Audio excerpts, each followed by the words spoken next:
Hello friends, once again welcome back to my channel Kanak Maheshwari classes. I hope आपको math समझ में आ रही है, मेरी पढ़ाई हुई। अगर आपको कोई प्रॉब्लम है तो आप मुझे कमेंट बॉक्स में प्लीज़ कमेंट करके बताइए, मैं फिर इम्प्रूव करूँगी, आपको और अच्छी तरीके से समझाऊँगी। ठीक है, तो आज का हमारा नया टॉपिक है बेलन। ठीक है, और घन आप से जुड़े हुए सारे क्वेश्चन मैं ऑलरेडी सारे कॉन्सेप्ट क्लियर कर चुकी हूँ, उनके सूत्र, उनके सवाल सब बता चुकी हूँ। ठीक है, उनसे जुड़े हुए और सवाल मैं लास्ट में समझाऊंगी, आप वो वीडियो भी देखना। ठीक है, तो हमारे बेलन, इस वीडियो में आपको बेलन के सूत्र बताऊंगी और हो सकेगा तो मैं थोड़े एक दो सवाल भी समझाने की ट्राई करूँगी। ठीक है, तो बेलन का चित्र मैंने यहाँ पे बनाया, आप देख सकते हैं। बेलन ऐसा होता है, दो तो यहाँ पे वृत्त होते हैं और एक ये आयताकार टाइप ये बन के फिर हमारा क्या बनता है, बेलन बनता है। ठीक है, इसको मैंने नाम भी दिए हैं। ठीक है, अब बेलन होता क्या है पहले ये समझो। बेलन के उदाहरण आप अपने घर में देख सकते हो, पाइप से, जार से, गोल खम्भे से और ट्यूब से, ये सभी बेलन के उदाहरण आप इन्हें देख सकते हो। इनमें क्या होता है, इनके दो सिरे होते हैं वृत्ताकार। देखो इसमें मैंने बनाए दो सिरे वृत्ताकार हैं। ठीक है ठीक है, और ये वृत्ताकार है इसलिए इनको वृत्तीय बेलन भी कहा जाता है। हमारी बुक में देखना आप कि सभी में लंब वृत्तीय बेलन नाम दिया गया है। देखो ये इस पे लंब ही है इसलिए इसको लंब वृत्तीय बेलन भी कहा जाता है। ठीक है, तो अब मैं आपको बताती हूँ कि बेलन से जुड़े हुए तीन सूत्र हैं हमारे। एक तो हमारा वक्र पृष्ठ का। ठीक है, तो फर्स्ट ऑफ ऑल हम देखते हैं वक्र पृष्ठ का क्षेत्रफल होता क्या है, इसे कहते क्यों है, और इसका सूत्र क्या होता है, वक्र पृष्ठ का क्षेत्रफल। अब वक्र पृष्ठ बोल दो चाहे पार्श्वीय क्षेत्रफल बोल दो, बात एक ही होती है। कई बार आपको पूछा जाता है कि बेलन का पार्श्वीय क्षेत्रफल, पृष्ठीय क्षेत्रफल ज्ञात कीजिए, तो भी वक्र पृष्ठ ही होता है वो। अब वक्र पृष्ठ होता क्या है, सपोज करो आप घर में बेलन देखते हो, बेलन जब आप रोटी बनाते हो देखते हो कि बेलन का निचला भाग ही, मतलब सपोज करो ये बेलन है तो आप ऐसे ऐसे ही राउंड करते हो, उसको पूरा थोड़ा ना राउंड करते हो, ऐसे ऐसे ही राउंड करते हो ना, तो वो क्या होता है, नीचे का जो भाग होता है, जो रोटी बना रहा होता है, तो वो क्या होता है, वक्र पृष्ठ होता है। जैसे इस चित्र में मैंने आपको समझाया कि ये जो पार्ट है ABCO, ये एक आयत है और ये क्या है, ये वक्र पृष्ठ है। बेलन में भी ऐसे होता है, जब आप रोटी बनाते हो तो केवल पूरी बेलन उसमें काम नहीं आती, केवल जो नीचे का सतह का जो भाग होता है वही वक्र पृष्ठ होता है। और उसका क्षेत्रफल कैसे ज्ञात करेंगे, देखो ये एक आयत ही है। ठीक है, अब इस आयत का जो क्षेत्रफल होगा वही इस वक्र पृष्ठ का क्षेत्रफल होगा, तो हमें इस आयत का क्षेत्रफल ज्ञात करना है। तो इसमें देखो, अब मैंने आपको थोड़ा पूरा समझाया नहीं है। देखो ये एक दो वृत्त है, इस आयत से जब परिधि बनती है तो मतलब इस आयत को ये त्रिज्या मान के जब अपन दो वृत्त बनाते हैं तो हमारा बेलन पूरा होता है। बेलन की ये जो है ना AO, ये होती है बेलन की ऊंचाई में, जिसे H से प्रेजेंट करते हैं। ठीक है, H से प्रेजेंट करते हैं। तो देखो अब ABCO का क्षेत्रफल कैसे निकलेगा, तो इसका क्षेत्रफल क्या होता है, लंबाई इंटू चौड़ाई। अब इसकी देखो लंबाई तो ये H है लेकिन चौड़ाई अपन को पता नहीं है,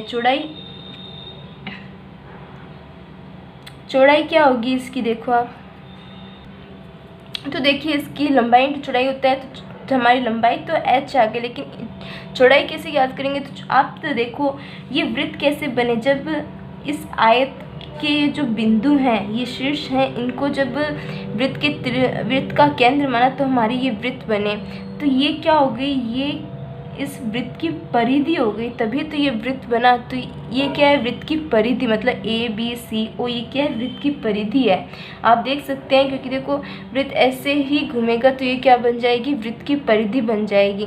ठीक है, तो परिधि का सूत्र पता है क्या होता है, परिधि का होता है 2πr। ठीक है, तो हमारा क्या हो गया, 2πrh, इकाई तो लगी जाएगी।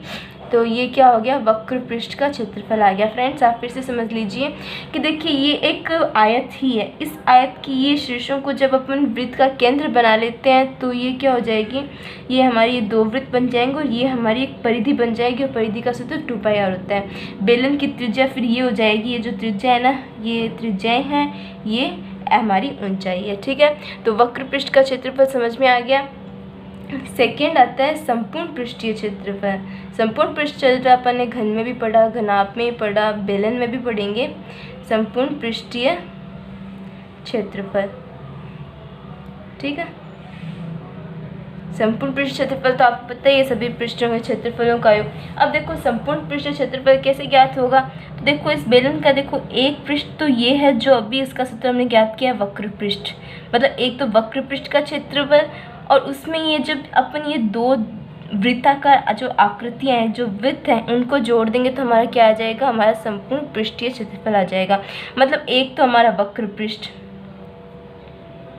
ठीक है, इसका क्षेत्रफल प्लस वृत्तों, मतलब वृत्त में दो आधार हुए हमारे, या फिर वृत्त ले लो दो वृत्तों का क्षेत्रफल, क्योंकि दो है ना इसलिए क्षेत्रफल।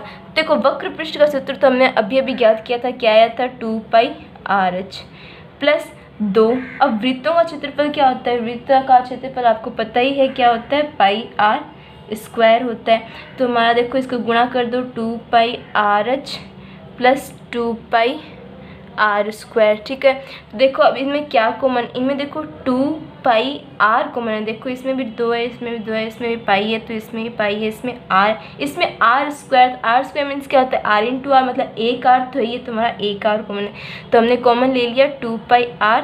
यहाँ पे क्या बच्चा h बच्चा और यहाँ पे एक r बच्चा, क्योंकि एक r हमने तो यहाँ कॉमन ले लिया, तो यहाँ पे क्या बच्चा r, तो ये क्या आ गया, ये हमारे संपूर्ण पृष्ठ का क्षेत्रफल आ गया, ठीक है। थर्ड आता है हमारे आयतन,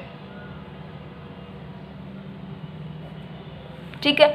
अब हमारे बेलन का आयतन क्या होता है, बेलन का आयतन आपको पता है, सब किसी भी चीज़ द्वारा घेरा गया स्थान क्या होता है, उसका आयतन होता है। और बेलन का आयतन क्या होगा, बेलन द्वारा जितना भाग घेरा जाता है वह बेलन का आयतन होगा, ठीक है। आप इस चित्र में देख सकते हैं, ठीक है। अब आपको पता है बेलन की त्रिज्या r है और बेलन की ऊंचाई h है, तो बेलन का आयतन क्या होगा, आयतन मैंने आपको घनाभ का आयतन कैसे निकालते हैं, लंबाई इंटू चौड़ाई, और आपको पता है लंबाई इंटू चौड़ाई को आधार का क्षेत्रफल भी बोलते हैं। तो क्या हो जाएगा आयतन का सूत्र, आधार का क्षेत्रफल इंटू ऊंचाई, ठीक है। अब इसमें देखो ऊंचाई तो h लिख देंगे हम, लेकिन आधार का क्षेत्रफल क्या होगा, आधार है क्या हमारा, आधार हमारा वृत्त है, ठीक है। और वृत्त का क्षेत्रफल क्या होता है πr²। अब πr² को जब h से गुणा करेंगे तो कितना आएगा, πr²h, तो ये क्या आ गया, ये हमारे वृत्त बेलन का आयतन आ गया। देखो बेलन का वक्र पृष्ठ का क्षेत्रफल होता है 2πr/h, संपूर्ण पृष्ठीय क्षेत्रफल होता है 2πr/h प्लस r, आयतन होता है πr²h। तो फ्रेंड्स आपको रटने की बिल्कुल ज़रूरत नहीं है, हमेशा हम ये सूत्र रटते जा रहे हैं, लेकिन अब आपको रटने की ज़रूरत नहीं है। आप देख सकते हैं कि कैसे ये सूत्र बने और कैसे इनकी डेफिनेशन क्या होती है, कैसे निकलते हैं, तो आप एग्ज़ाम में इनको रटे, अगर आप भूल जाओ तो ऐसे भी याद कर सकते हैं, ठीक है।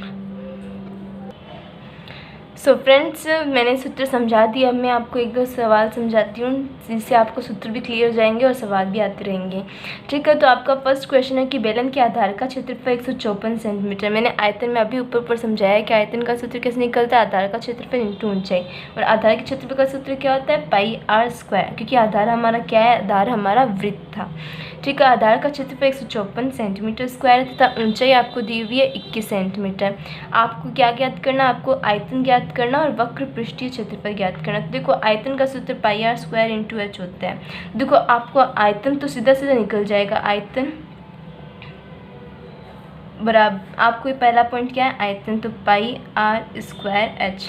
अब देखो πr²h आपको दिया हुआ है 154, ठीक है, और ऊंचाई भी आपको दे रखी है 21, और 154 को जब 21 से गुणा किया तो कितने आएंगे 3234 सेंटीमीटर क्यूब, क्योंकि आयतन का आपको पता है घन इकाई में लिखा जाता है। तो ये क्या आ गया, ये हमारा आयतन आ गया। फर्स्ट पॉइंट क्लियर हो गया।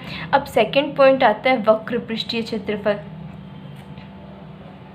वक्र पृष्ठ क्षेत्रफल, वक्र पृष्ठ बोलते हैं या पार्श्व पृष्ठीय क्षेत्रफल बोल दो, बात एक ही है, ठीक है। अब वक्र पृष्ठ का सूत्र क्या होता है 2πr/h, जो हमने ऊपर अभी समझ के आए हैं, ये रहा, ठीक है 2πr/h। अब देखो इसमें 2 पाई का मान 22/7 लिख देंगे, r हमारे पास नहीं है, h हमारे पास है, तो r हमारी कैसे निकलेगी, r हमारी इससे निकलेगी। r में क्या दिया गया है πr² दिया गया है ना 154, तो जब हम πr यहाँ पे साइड में देख लीजिए पाई आर स्क्वायर बराबर आपको 154 दिया हुआ है, तो इससे हम आर ज्ञात करेंगे। तो देखो आर का पाई का मान रखा 22/7 इंटू आर स्क्वायर बराबर 154।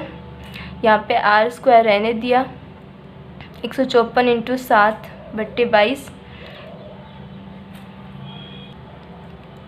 तो 22 को जब 154 से सरल किया तो कितनी बार गया, 7 बार। 7 को 7 से गुणा किया 49, ठीक है। और जब ये आर अंडर रूट में चला जाएगा, मतलब स्क्वायर हट के, तो 49 जाएगा। और 49 किसका अंडर रूट है, 7 का। तो हमारी भुजा कितनी आ गई, 7। हमारी त्रिज्या क्या आ गई, 7 सेंटीमीटर।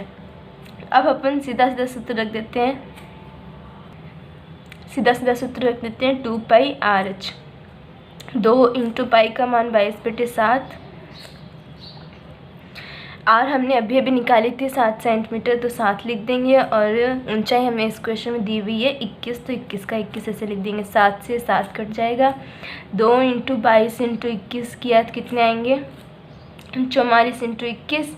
44 इंटू 21 किया तो हमारे आएंगे 924 सेंटीमीटर स्क्वायर। तो ये हमारे इस क्वेश्चन का सेकंड पॉइंट भी हो गया। आयतन हमारा 3234 सेंटीमीटर क्यूब और वक्र पृष्ठीय 924 सेंटीमीटर स्क्वायर।